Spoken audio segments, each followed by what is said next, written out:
Lately, I've been working with a therapist to address some of the trauma that I have related to my autism, and more specifically, the shame that I have around my autism due to different things that have happened to me in the past. And one of the ways that we've been working through this trauma is through EMDR therapy. EMDR stands for eye movement desensitization and reprocessing. And I want to share a little bit more about my experience with EMDR therapy as an autistic person.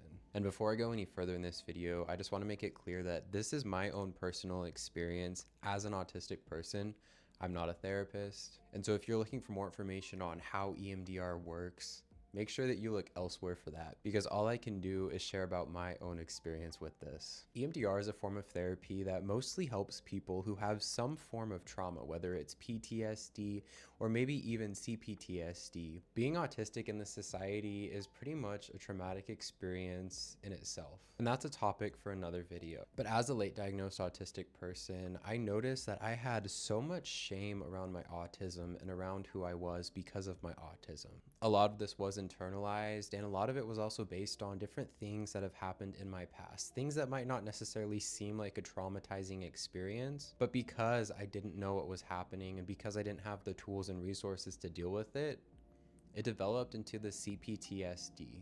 The goal with EMDR therapy is to not completely forget these traumatic memories, but it's to help change the way that these memories are stored in the brain, dampening that emotional response to these things. My therapist used these buzzers that I put in each hand, and they buzzed back and forth, back and forth, back and forth. I know some other therapists might use a light to help your eyes go back and forth. Maybe they'll have you tap each leg, maybe even listen to headphones with sound going on each side of your ears. And as you're doing this bilateral stimulation, the therapist will have you recall some of these memories. For me, these memories were so deep, and there were days where there weren't super specific things coming up, but I still felt some sort of emotional response, some anxiety, some fear, just some unease in my body. As these emotions came up, the therapist would have me focus on them while also continuously doing that bilateral stimulation, creating a safe space for me to feel these emotions fully. And she constantly reminded me that whatever came up, it was okay.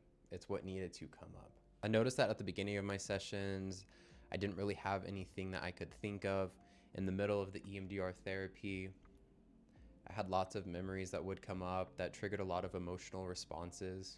And then by the end of the session, I still had those memories, but there wasn't the emotional response. And the memories didn't seem as scary. They didn't seem as emotionally charged. And I think that this is essentially the goal with EMDR therapy. And of course, there's so much more to it. And like I said, I'm not a therapist, so I don't really know the technique or the science behind it.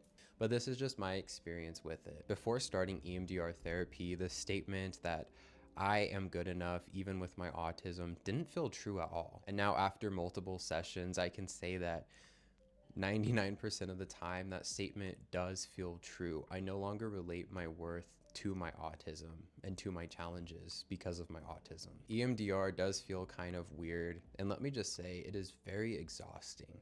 After the appointments, I felt so tired and so drained. But it was a good kind of tired, because I knew that my brain was working and I knew that I was healing something within me that needed to be worked on.